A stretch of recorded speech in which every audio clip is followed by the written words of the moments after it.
Next category is Catatonia associated with another mental disorder. Catatonia को हम पिछले lecture में कवर कर चुके हैं with types of schizophrenia, and now we will look at how it is associated with other mental disorders. So अगर दूसरे psychological disorders जो हैं उनकी वजह से उनके साथ साथ Catatonia की पिक्चर भी नजर आ रही हो तो you will diagnose the patient with catatonia associated with another mental disorder.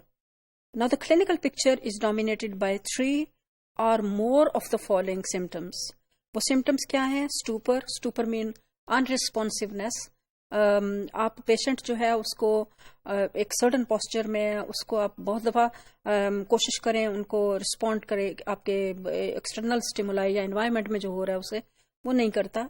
कैटलेप्सी is actually a state जहाँ पे पेशेंट लग रहा होता है कि वो ट्रांस की स्टेट में है या सीजर्स या एक फिट की शक्ल इख्तियार कर रहा है लेकिन उसमें रिजिडिटी है, मतलब वो फ्लेक्सिबल नहीं होता, वो एक rigid.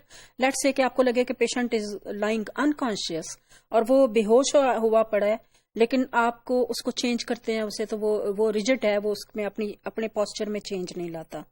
Then there is another feature which is waxy flexibility कि वो जो भी उसका फीचर है उसको लेट्स से कि उसने अगर अपनी बाजू एक सर्टन पोस्चर में रखा हुआ है तो वैक्सी फ्लेक्सिबिलिटी का मतलब है कि अगर आप उसको लेट्स से कि उसने बाजू ऐसे रखा है तो अगर आप ऊपर रखेंगे तो वो उसको दोबारा मतलब उसमें इतनी फ्लेक्सिबिलिटी है कि वो आपको अलाउ करेगा या हो कर लेंगे आप ऊपर लेकिन वो दोबारा उसी पोजीशन में ले आएगा. So this is waxy flexibility. Mutism mean does not utter any word, बस म्यूट है, खामोश है, कोई बात नहीं कर रहा. Then another feature is negativism mean के निगेटिंग एवरीथिंग और like of doing contrary to, disagree कर रहा है वो मतलब उसके अंदर बहुत ज्यादा नेगेटिविज्म मीन के ही और she is not complying to any other commands other than what he और she wants to do. Posturing एक सर्टन पोस्चर या एक सर्टन एक पोज कह लें उसमें वो खड़ा है या वो उसने एक पोजीशन अडॉप्ट की है और उसमें वो घंटों रहता है, वो चेंज नहीं करता. Mannerism to behave in a certain manner और वो भी फिर कंटिन्यूटी में उसी तरह ही चलता है. स्टीरियोटाइपिक बिहेवियर मीन के रेपिटिशन ऑफ एन एक्ट पर्पसलेसली, मतलब एक ही चीज बार बार करता जा रहा है, एक सर्टन मूवमेंट कह लें या एक सर्टन पोस्चर कह लें और वो उसको उसमें कोई पर्पस नहीं होता है एक्ट में क्योंकि हम बहुत सी चीजें रिपीट करते हैं टू गेन सम एक्सपीरियंस और हम प्रैक्टिस करते हैं लेकिन प्रैक्टिस जो कर रहे होते हैं लाइक हम इसलिए कर रहे होते हैं कि हमें उसके ऊपर मास्टरी हो. लेकिन ये जो बिहेवियर है या ये जो स्टीरियोटिपिक किस्म की मूवमेंट है वो पर्पसलेस है, उसका कोई पर्पस नहीं होता. Then another feature is agitation.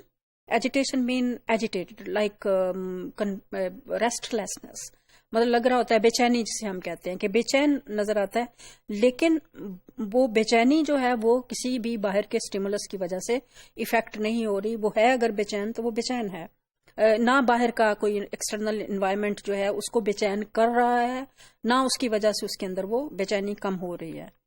Then is grimacing actually facial expression है जो लगता तो स्माइल की तरह है लेकिन उसके अंदर वो इमोशंस नहीं होते बैक पे. So grimacing is certain kind of a smiling gesture but it does not communicate positive और warm emotions. Echolalia is another feature जिसका मतलब है कि रेपिटेशन ऑफ अदर्स वर्ड, जो कोई दूसरा कह रहा है वो उन्हीं अल्फाज को रिपीट कर रहा है.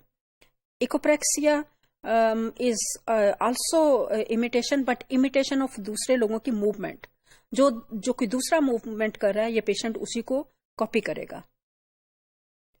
Now, the disturbance is the direct physiological consequence of another medical condition. The disturbance is not better explained by any other mental disorder.